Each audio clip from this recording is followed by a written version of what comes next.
Hello everyone, welcome back to Dreamy Doodies. ഇന്നൊരു mini shopping വ്ളോഗാണ്. ക്രാഫ്റ്റിന് ആവശ്യമായിട്ടുള്ള കുറച്ച് സാധനങ്ങൾ വാങ്ങാനുണ്ടായിരുന്നു. അങ്ങനെ പ്രകൃതി ഭംഗിയൊക്കെ ആസ്വദിച്ച് സാധനങ്ങളും വാങ്ങി ഒരു ബിരിയാണിയും കഴിച്ച് വീട്ടിലെത്തി. അപ്പോൾ എന്തൊക്കെയാണ് വാങ്ങിയെന്ന് കാണുന്നുണ്ട്. ആദ്യം തന്നെ ഈ ഒരു ഫോം ബോർഡാണ് വാങ്ങിയത്. ഇനി ഇതിലെന്തൊക്കെയാണെന്ന് നോക്കാം. വാൾഗ്രിഡ് ചെയ്യാൻ കുറച്ച് പേപ്പർ സ്റ്റോ വാങ്ങി. പിന്നെ ക്രേ പേപ്പേഴ്സാണ് വാങ്ങിയത്. ഗ്ലിറ്റർ ഫോം ഷീറ്റ്സും മാസ്കിംഗ് ടാപ്പും മേടിച്ചിട്ടുണ്ട്. കുറച്ച് ബാംബൂ സ്റ്റിക്സും ഐസ്ക്രീം സ്റ്റിക്സും വാങ്ങിയിട്ടുണ്ട്. 2 കളറിലുള്ള സാറ്റിൻ റിബൺസാണ് മേടിച്ചത്.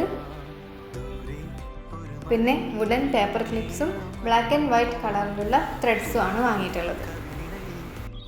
അവസാനമായിട്ട് ഒരു യൂണിക്കോൺ പെന്നാണ് വാങ്ങിയത്. ക്യൂട്ടായിട്ടില്ലേ? വീഡിയോ ഇഷ്ടപ്പെട്ടാൽ ലൈക്ക് ചെയ്യാനും സബ്സ്ക്രൈബ് ചെയ്യാനും മറക്കണ്ട.